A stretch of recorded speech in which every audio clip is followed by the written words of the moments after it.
माँ दुर्गा जी की नौवीं शक्ति का नाम सिद्धिदात्री है। ये सभी प्रकार की सिद्धियों को देने वाली हैं। नवरात्र पूजन के 9वें दिन इनकी उपासना की जाती है।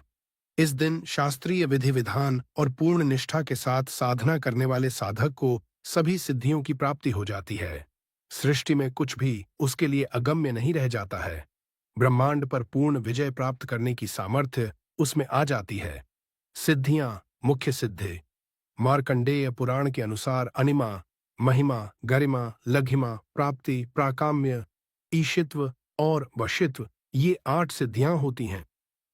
ब्रह्मवैवर्त पुराण के श्री कृष्ण जन्म खंड में यह संख्या 18 बताई गई है। इनके नाम इस प्रकार हैं। मां सिद्धिदात्री भक्तों और साधकों को ये सभी सिद्धियां प्रदान करने में समर्थ हैं। देवी पुराण के अनुसार भगवान शिव ने इनकी कृपा से ही इन सिद्धियों को प्राप्त किया था।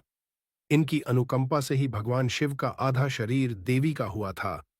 इसी कारण वे लोक में अर्धनारीश्वर नाम से प्रसिद्ध हुए। मां सिद्धिदात्री 4 भुजाओं वाली हैं। इनका वाहन सिंह है। ये कमल पुष्प पर भी आसीन होती हैं। इनकी दाहिनी तरफ के नीचे वाले हाथ में कमल पुष्प है। प्रत्येक मनुष्य का यह कर्तव्य है कि वह मां सिद्धिदात्री की कृपा प्राप्त करने का निरंतर प्रयत्न करे, उनकी आराधना की ओर अग्रसर हो। इनकी कृपा से अनंत दुख रूप संसार से निर्लिप्त रहकर सारे सुखों का भोग करता हुआ वह मोक्ष को प्राप्त कर सकता है। नवदुर्गाओं में संपादित करें।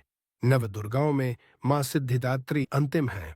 अन्य 8 दुर्गाओं की पूजा उपासना शास्त्रीय विधि विधान के अनुसार करते हुए भक्त दुर्गा पूजा के 9वें दिन इनकी उपासना में प्रवृत्त होते हैं। इन सिद्धिदात्री मां की उपासना पूर्ण कर लेने के बाद भक्तों और साधकों की लौकिक, पारलौकिक सभी प्रकार की कामनाओं की पूर्ति हो जाती है। सिद्धिदात्री मां के कृपा पात्र भक्त के भीतर कोई ऐसी कामना शेष बचती ही नहीं है जिसे वह पूर्ण करना चाहे। वह सभी सांसारिक इच्छाओं, आवश्यकताओं और स्पृहाओं से ऊपर उठकर मानसिक रूप से मां भगवती के दिव्य लोकों में विचरण करता हुआ, उनके कृपा रस पीयूष का निरंतर पान करता हुआ विषय भोग शून्य हो जाता है। मां भगवती का परम सान्निध्य ही उसका सर्वस्व हो जाता है। इस परम पद को पाने के बाद उसे अन्य किसी भी वस्तु की आवश्यकता नहीं रह जाती।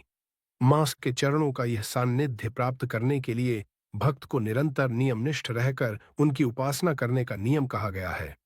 ऐसा माना गया है कि मां भगवती का स्मरण, ध्यान, पूजन हमें इस संसार की असारता का बोध कराते हुए वास्तविक परम शांतिदायक अमृत पद की ओर ले जाने वाला है। विश्वास किया जाता है कि इनकी आराधना से भक्त को अणिमा, लधिमा, प्राप्ति, प्राकाम्य, महिमा, ईशित्व, सर्वकामावसायिता, दूर श्रवण, परकामा प्रवेश, वाक्सिद्ध, अमृतत्व भावना सिद्धि आदि समस्त सिद्धियों, नवनिधियों की प्राप्ति होती है। ऐसा कहा गया है कि यदि कोई इतना कठिन तप न कर सके तो अपनी शक्तिनुसार जप, तप, पूजा अर्चना कर मां की कृपा का पात्र बन सकता ही है। मां की आराधना के लिए इस श्लोक का प्रयोग होता है। मां जगदम्बे की भक्ति पाने के लिए इसे कंठस्थ कर नवरात्रि में 9वीं के दिन इसका जाप करने का नियम है। स्तुति या देवी सर्वभूतेषु मां सिद्धिदात्री रूपेण संस्थिता नमस्तस्यै नमस्तस्यै नमस्तस्यै नमो नम।